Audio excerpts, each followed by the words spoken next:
নমস্কার, আপনারা দেখছেন আরএস টিভি চ্যানেল বিনোদন 24 ঘন্টা। আরএস টিভি লাইভের দর্শকবৃন্দ, আজ আপনারা আরএস টিভি লাইভের পক্ষ থেকে দেবাদিদেব মহাদেবের তীর্থক্ষেত্র তারকেশ্বরের ওপরে একটি নতুন ভিডিও দেখতে চলেছেন।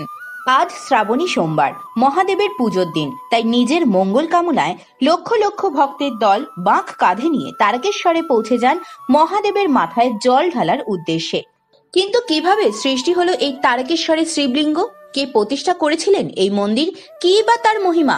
চলুন তাহলে জেনে নেওয়া যাক তারকেশ্বর মন্দিরের ইতিহাস। হুগলি জেলার তারকেশ্বরে রয়েছে এই তারকেশ্বর মন্দিরটি। কলকাতা থেকে প্রায় 58 কিলোমিটার দূরে অবস্থিত।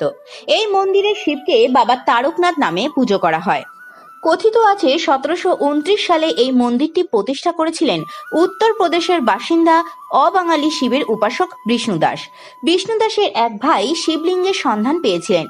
জঙ্গলের মধ্যে থেকে এই লিঙ্গ নিয়ে এসে প্রতিষ্ঠা করেছিলেন বিষ্ণুদাস। স্থানীয় সূত্রে জানা যায় শিব ভক্ত বিষ্ণুদাস এসেছিলেন অযোধ্যা থেকে, কিন্তু হুগলিতে এসে একঘরে হয়ে যান তিনি। স্থানীয়রা তাকে ঠিক ভালো চোখে দেখতেন না, এমনকি তার ওপর চলতো অত্যাচারও। এই কষ্ট থেকে উদ্ধার পাওয়ার জন্য মহাদেবকে ডাকতে থাকেন তিনি। এই সময় বিষ্ণুদাসের এক ভাই দেখতে পান জঙ্গলের মধ্যে একটি পাথর খণ্ড রয়েছে। গরুরা প্রতিদিন এই খণ্ডের ওপরে দুধ দান করে যান। তখন বাড়িতে এসে দাদাকে সব কথা বলেন তিনি। তখনই স্বপ্নাদেশ পান বিষ্ণুদাস। স্বপ্নে মহাদেব নির্দেশ দেন এই পাথরটি তাঁরই রূপ। এরপর বিষ্ণুদাস জঙ্গলের মধ্যে মহাদেবের মন্দির তৈরি করান। শিবের তারকেশ্বরী রূপে পূজিত হতে থাকেন এই মহাদেব।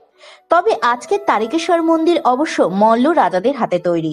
শোনা যায় স্বপ্নাদিষ্ট হয়ে মল্ল রাজা ভাড়া মল্ল 1729 সালে এখানে মন্দির তৈরি করান।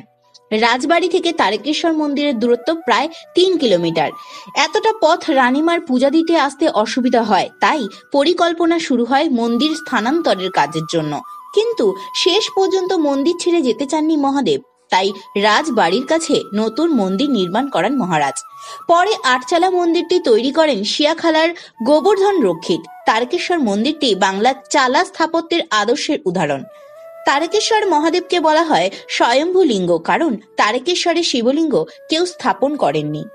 তবে মন্দির সংলগ্ন দুধপুকুরে স্নান করে বাবা তারকনাথের পুজো দেন সাধারণ মানুষ। ভক্তদের বিশ্বাস দুধপুকুরের জলে অলৌকিক শক্তি আছে। এখানে স্নান করে পুজো দিলে আরোগ্য লাভ হয়।